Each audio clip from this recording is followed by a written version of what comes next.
New insight tonight into the relationship between Jeffrey Epstein and Ghislaine Maxwell from a trove of purported emails, more than 18,000 published by Bloomberg News, which suggests Maxwell and Epstein were closer in many respects than either publicly admitted. In her July interview with the Deputy Attorney General, Maxwell, Epstein's convicted co-conspirator, recounts asking Epstein about the initial investigation into him. He said, not to worry. He didn't say, he didn't share. I wasn't part of it at all. The Bloomberg report suggests she counseled Epstein after that. At one point, he asked her advice on what charge to negotiate in his 2008 plea agreement. I suppose lewd and lascivious conduct, she responded. NBC News has not independently obtained or verified the emails. Bloomberg says they were authenticated using cryptographic and metadata analysis and corroboration with external sources. The outlet says one email included a detailed spreadsheet of 2,000 gifts and payments, like, all right, folks, welcome to Dr. John Podcast once again. A massive Epstein document release backed by PBS, NPR, CNN, the BBC, The Guardian, and the NYT includes a 2011 email from Epstein to Maxwell expressing bewilderment that Trump escaped scrutiny despite spending hours at his house. Maxwell replied, I have been thinking about that, in an exchange that raises serious questions about why Trump was never implicated despite his documented proximity to Epstein. But that's just the beginning. CNN also documented a separate email where Epstein wrote to a contact that he knows how dirty Donald is and called Trump borderline insane. So we have Epstein simultaneously claiming extensive personal contact with Trump and privately characterizing him in extremely negative terms. Lingerie and chocolates, some for teenage girls who later lodged sexual abuse complaints. Except for 3 minor instances, Bloomberg says the emails do not otherwise mention President Trump, who has said his relationship with Epstein ended in the early 2000s. The White House calling it, in part, stupid fake news. Maxwell's attorney has not responded to NBC's request for comment. And for the first time, revelations Maxwell and Epstein were going through a fertility treatment together, according to Bloomberg, years after she said they broke up.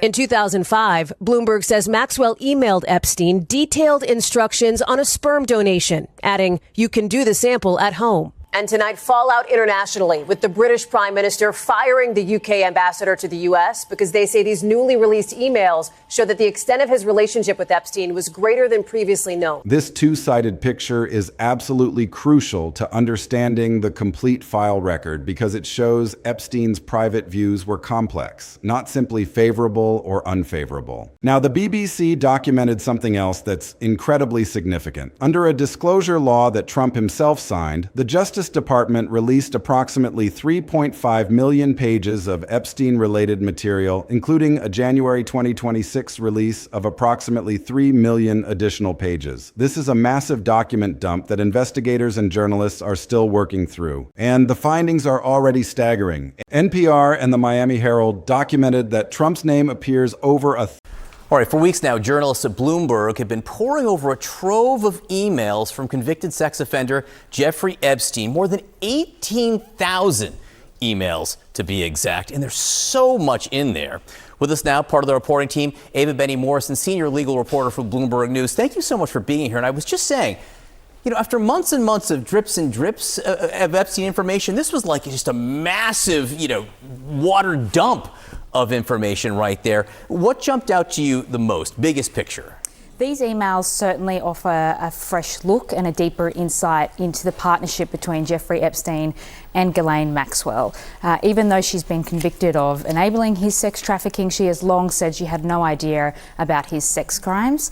These emails give us another side of the story. It showed that Jeffrey Epstein often turned to her for advice during that critical period of his life in the mid-2000s when he was negotiating with federal prosecutors as part of a sex crimes investigation. 1,000 times in the release files, more than twice as often as any other individual. Let that sink in for a moment. In a collection of 3.5 million pages covering Epstein's entire documented operational network, Trump appears more than twice as often as anyone else. That's not a peripheral acquaintance. That's sustained, documented engagement. The frequency of Trump's appearance in the files is the documented measure of Epstein's sustained, documented engagement with Trump as a subject, which is distinct from but connected to the question of what their actual relationship involved. But here's where this gets really interesting and really complicated. The DOJ's Todd Blanche told Fox News, documented by The Guardian, that after reviewing years of Epstein communications, they found no communications in which Epstein said Trump committed crimes against victims. And the DOJ concluded there was no evidence to charge Trump. He asked her what charge he should plead guilty to. He asked her to help distribute a favourable letter to their social network. The emails also show that she helped organise gifts, almost $2 million worth of gifts to politically connected figures, business associates and victims as all of this was going on behind the scenes. So for me, the emails certainly add to questions around Ghislaine Maxwell's credibility. Sure. I mean, she just sat down with Todd Blanche, the Deputy Attorney General, and said, I never knew anything, I never saw anything. And there's a lot of communications back and forth, particularly around that first set of charges in Florida. How about just the closeness of their personal relationship? Exactly. Ghislaine Maxwell, as recently as July, had said that she had a very, very diminished role in his life in 2008 when Jeffrey Epstein went to prison in Florida, and that she has said previously that her role for him was, tapering off in this period. But the emails show that they were in contact constantly. In 2008, for example, in the lead up to him going to prison, they were exchanging emails almost at a rate of one per day, more than 200. They were discussing a shared fertility procedure. The Guardian's close examination of the files underscored that the documents do not implicate Trump in misconduct, but do reveal how close the friendship once was. That Guardian formulation captures the specific dual accountability picture the Epstein files create. They are not evidence of criminal conduct, and the DOJ reviewed years of communications and found no chargeable evidence. But they are also not consistent with the distant acquaintance characterization Trump has publicly offered. The 1,000+ Trump mentions more than twice as often as anyone else finding. The 2011 spent hours at my house email, written 3 years after the publicly characterized falling out, and the sustained inner circle connections through other figures are all documented evidence of a relationship that was more extensive and more sustained than the public characterization acknowledged. During this period, which suggests a closeness that we didn't previously know about. Yeah, that doesn't sound like a pair of people growing apart if they're discussing some kind of shared IVF development. How about mentions of then Donald Trump in these emails? What did you find there? We only found 3 minor references to Donald Trump in the emails. One, for example, was his name on a list of 51 people that Maxwell had sent to Epstein in 2007. And she said, remove or add any names that you see fit, essentially. And he said, remove Trump. We have to remember that Trump has previously said he cut ties with Epstein before he was charged with sex crimes. What about money? You talked about, she organized funds, but what did you see in terms of money there? The source of Epstein's wealth is one of the enduring mysteries, and we hope to learn a little bit more as we continue to review these emails. But it certainly shows that he was managing money for a handful of very wealthy businessmen in the US, and that is how he kind of built up his wealth. But there are still questions to be answered around that. I have to say, again, so much information that I don't think anyone had known before. Ava Benny Morrison, thank you to you and your team. Great reporting. Appreciate it. Thank you. The gap between the documented relationship extent and the publicly characterized relationship extent is the specific accountability finding, not criminal conduct, but extensive sustained connection that contradicts distant acquaintances. That's the story the documents tell, and it's a story that's going to be incredibly difficult for anyone to dismiss, given the sheer volume and specificity of what's been released. Let me take you through the specific documented elements carefully, because each one deserves its own analysis with appropriate caveats maintained. The Maxwell exchange is the most specifically documented of the new email elements, and its specific character is worth precise documentation. Epstein wrote to Maxwell in 2011 that he spent hours at my house with Trump and that Trump has never once been mentioned. To which Maxwell replied, "I have been thinking about that." The 2011 timing is specifically significant. 2011 is after Epstein's 2008 guilty plea and conviction for soliciting prostitution from a minor, and after Trump publicly stated he had banned Epstein from Mar-a-Lago and that they had a falling out. An Epstein email from 2011, written 3 years after the publicly characterized falling out, describing Trump as having spent hours at his house and puzzling over why Trump had escaped scrutiny, is documentary evidence that Epstein's communications about Trump continued well past the publicly acknowledged end of their relationship. Maxwell's "I have been thinking about that" reply is the most specifically notable element of the exchange because it documents Maxwell's awareness of and reflection on the same question Epstein was raising. Maxwell was subsequently convicted on multiple counts, including sex trafficking of a minor. Her documented reply to Epstein's observation that Trump has never once been mentioned, though I've been thinking about that, is documentary evidence of Maxwell and Epstein discussing Trump's conspicuous absence from public scrutiny in the context of their documented private communications.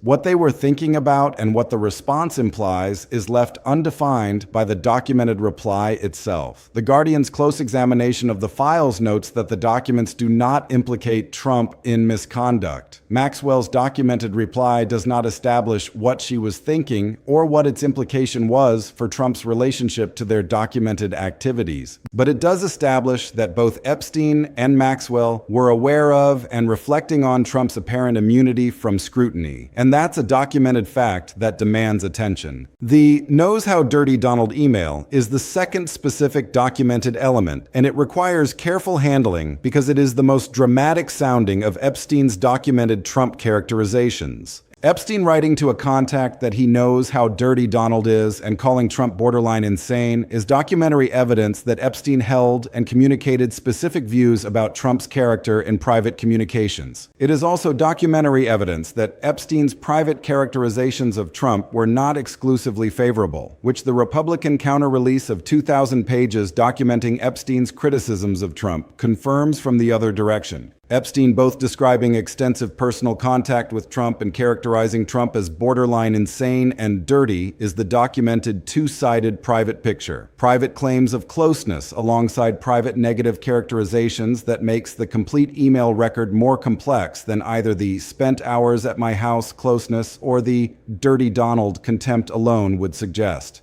This is a crucial point because it demonstrates that Epstein's private views were nuanced and complicated, not simply favorable or unfavorable. And any honest accounting of the file record must acknowledge both dimensions. The DOJ no evidence to charge conclusion documented by The Guardian through Blanche's Fox News statement is the most authoritative official finding in the Epstein-Trump accountability record, and it deserves sustained emphasis. Blanche said after reviewing years of Epstein communications that they found no communications in which Epstein said Trump committed crimes against victims. The Guardian's analysis confirmed that the documents do not implicate Trump in misconduct. Those two documented findings from the DOJ official who oversees the files and from the Guardian's independent close examination are the specific authoritative accountability conclusions that the email elements need to be placed alongside. The 1,000+ mentions finding, the "spent hours at my house" email, and the "knows how dirty" characterization are all documented in the context of that "no implication in misconduct" conclusion. They document the extent and character of the documented social connection, not criminal conduct. This distinction is absolutely essential. The documents show a relationship that was more extensive than publicly acknowledged. They do not show criminal conduct. That's not spin. That's not interpretation. That's what the documents actually show, and it's what the DOJ and the Guardian have both independently confirmed. The challenge for anyone covering this story is to communicate both dimensions accurately without overstating either one. The relationship was extensive. The criminal connection is not documented. Both of those things are true based on the current file record. Now let's talk about the Lutnick contradiction because this is genuinely explosive and it's different in character from Epstein's unverified claims about Trump. The Guardian documented that Lutnick, the current Commerce Secretary, arranged a family trip to Epstein's Caribbean island through emails showing coordination. Lutnick told the New York Times, a separately named mainstream source, that he had never met Epstein. Two named Tier 1 sources, The Guardian and The New York Times, document a specific contradiction between what the emails show and what the secretary publicly claimed. That specific named source contradiction is different in character from Epstein's unverified claims about Trump. It is a documented public statement by a sitting official that is contradicted by documentary evidence from the same document release. Lutnick's never met Epstein claim, contradicted by emails showing family trip coordination, is the specific inner circle accountability finding with the most independent mainstream source corroboration.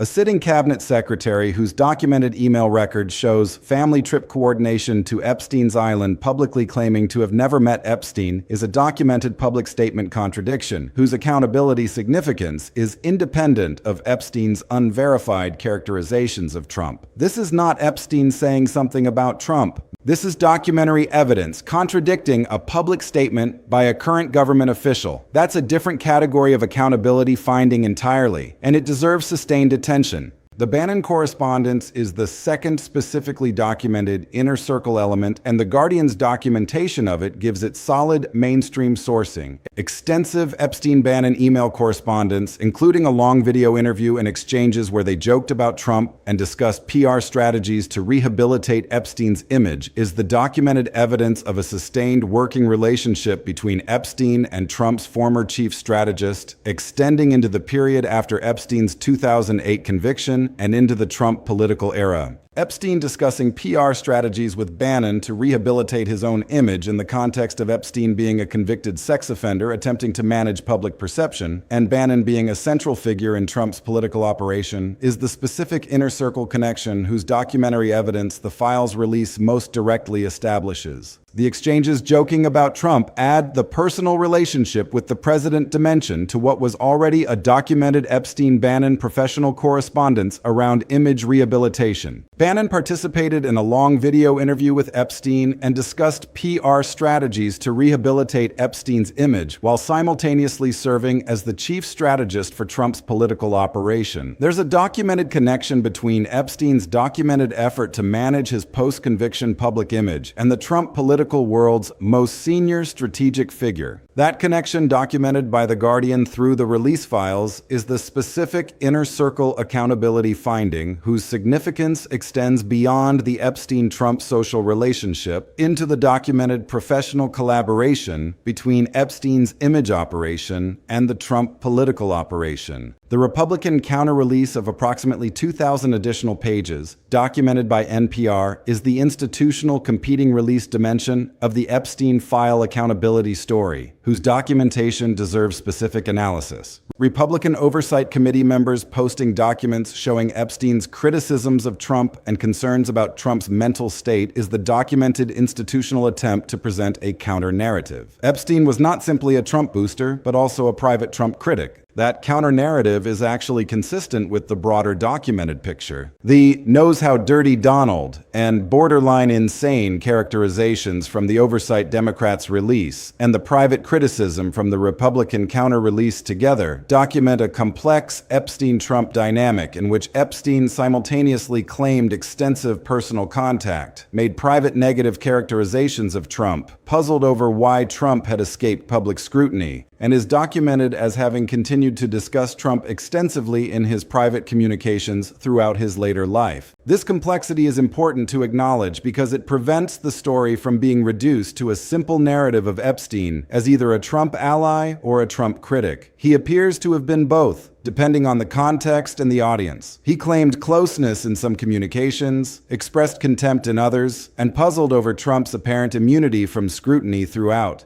That's a more complicated picture than either side of the political spectrum would prefer, but it's what the documents actually show. Now, to give the complete and fair picture, Trump and his supporters have strong arguments about what the Epstein files do and don't show. They would argue that the no evidence to charge DOJ conclusion stated by Blanche to Fox News and confirmed by The Guardian's independent analysis is the most authoritative accountability finding, and that it definitively establishes Trump's innocence absence of any criminal connection to Epstein's activities. They would argue that Epstein's private characterizations of Trump, including the "knows how dirty Donald" email, demonstrate that Epstein was a critic rather than a Confederate, and that the Republican counter-release documents this critical private posture. They would argue that the Republican counter-release's 2,000 additional pages showing Epstein's private criticisms of Trump provide essential context that the Democratic selective release was designed to omit. And they would argue that Lutnick's "never met Epstein" claim needs investigation rather than assumed contradiction, that email coordination for a family trip by staff or assistants does not necessarily mean Lutnick personally met Epstein. These are real arguments. The DOJ no evidence conclusion is authoritative. The Republican counter-release documents Epstein's private criticism. Email coordination can occur through intermediaries. These deserve acknowledgement. But here's what those arguments run into when you apply them to the documented record. The no evidence to charge DOJ conclusion is fully acknowledged and prominently presented throughout this account. It is the most authoritative official finding, and it is at the center of the accountability picture. But the no evidence to charge conclusion is specifically about chargeable criminal conduct. It does not address the documented gap between the distant acquaintance public characterization and the 1,000+ mentions, more than twice as often as anyone else, documented relationship extent. The Republican counter-release showing Epstein's private criticisms of Trump is fully documented here.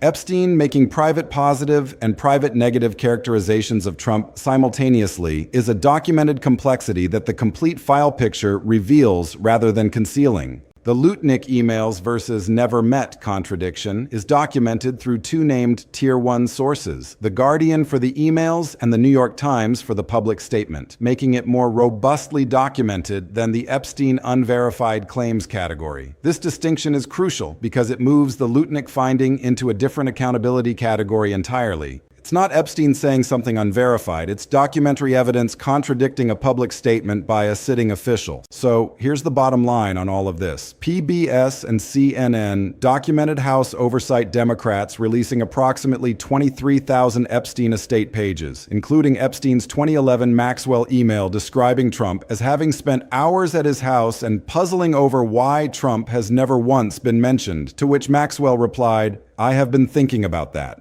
CNN documented Epstein separately writing that he knows how dirty Donald is and characterizing Trump as borderline insane. The BBC documented the DOJ's 3.5 million pages released under the disclosure law. NPR and the Miami Herald documented Trump's name appearing over 1,000 times, more than twice as often as any other individual. The Guardian documented DOJ's Todd Blanche, stating no communications show Epstein claiming Trump committed crimes against victims, and The Guardian independently confirmed the files do not implicate Trump in misconduct. The Guardian documented the Lutnick emails showing island trip coordination versus Lutnick's never met Epstein New York Times statement. And The Guardian documented extensive Bannon-Epstein correspondence, including PR rehabilitation discussions. NPR documented Republicans posting 2,000 additional pages showing Epstein's private criticisms and mental state concerns about Trump.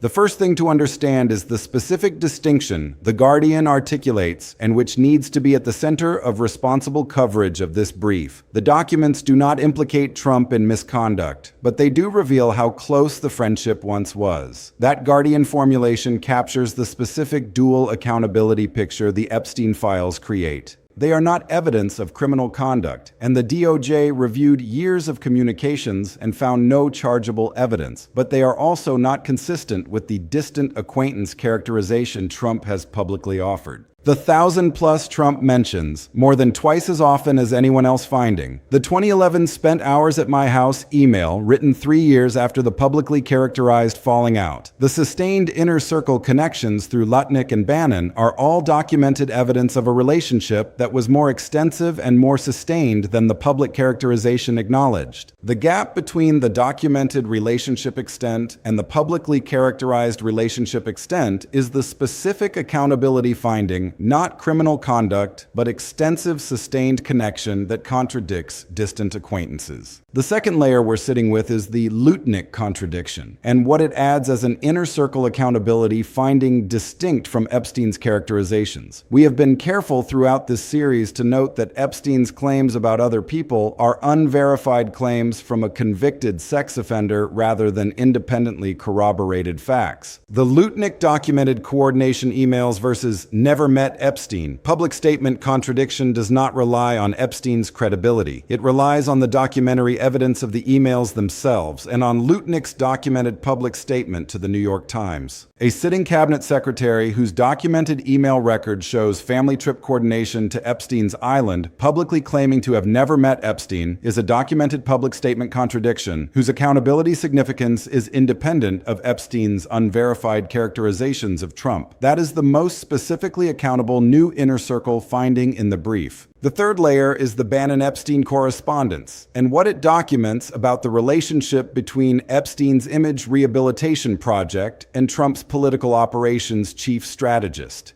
Bannon participated in a long video interview with Epstein and discussed PR strategies to rehabilitate Epstein's image while simultaneously serving as the chief strategist for Trump's political operation. There's a documented connection between Epstein's documented effort to manage his post-conviction public image and the Trump political world's most senior strategic figure. That connection, documented by The Guardian through the release files, is the specific inner circle accountability finding whose significance extends beyond the Epstein-Trump social relationship into the documented professional collaboration between Epstein's image operation and the Trump political operation. Now, here's where this gets really important for what comes next. If you think the 3.5 million page DOJ release and the 23,000 page oversight release are the final chapters of the Epstein document accountability story, you're going to want to think again. The discharge petition we uncovered in the dedicated Epstein trip script, the ongoing congressional oversight, and whatever the next NPR documented missing pages investigation reveals are all still active. 3.5 million pages is a large document collection, and the investigative journalists who are reviewing it systematically are still publishing what they find.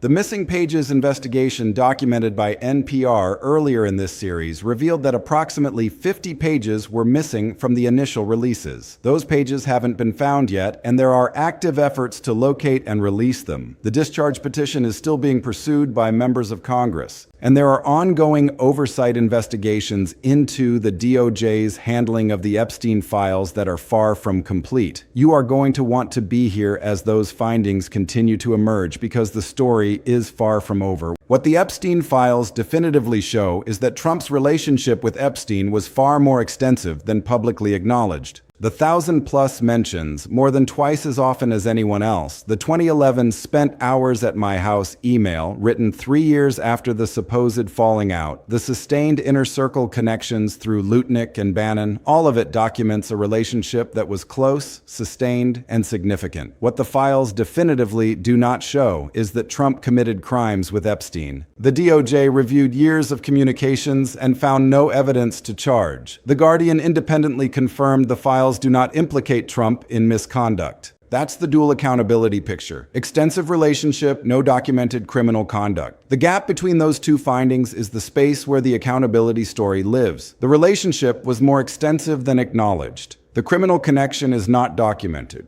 Both of those things are true based on the current file record. And as more documents are released and more investigative work is done, that picture may become clearer, more detailed, or potentially different in ways we can't yet anticipate. The Lutnick contradiction is genuinely significant and different in character from the Epstein-Trump material. It's not Epstein saying something about someone else. It's documentary evidence contradicting a public statement by a sitting cabinet secretary. That's a different category of accountability finding entirely. And the Bannon-Epstein correspondence establishes a documented working relationship between Epstein's post-conviction image rehabilitation operation and the highest levels of Trump's political operation. That's also genuinely significant and demands attention. The Republican counter-release of 2,000 pages documenting Epstein's private criticisms of Trump is also important because it establishes that Epstein's private views were complex. He claimed closeness in some communications, expressed contempt in others, and puzzled over Trump's apparent immunity from scrutiny throughout. That complexity is the full picture. Not a simple narrative of Epstein as either ally or critic, but a documented record of a relationship that was close, sustained, and complicated, with both positive and negative private characterizations coexisting in the same file record. The DOJ no evidence conclusion is authoritative and must be acknowledged. The extensive relationship documented in the files is real and must be acknowledged. The Lutnick contradiction is documented and must be acknowledged. The Bannon-Epstein correspondence is documented and must be acknowledged.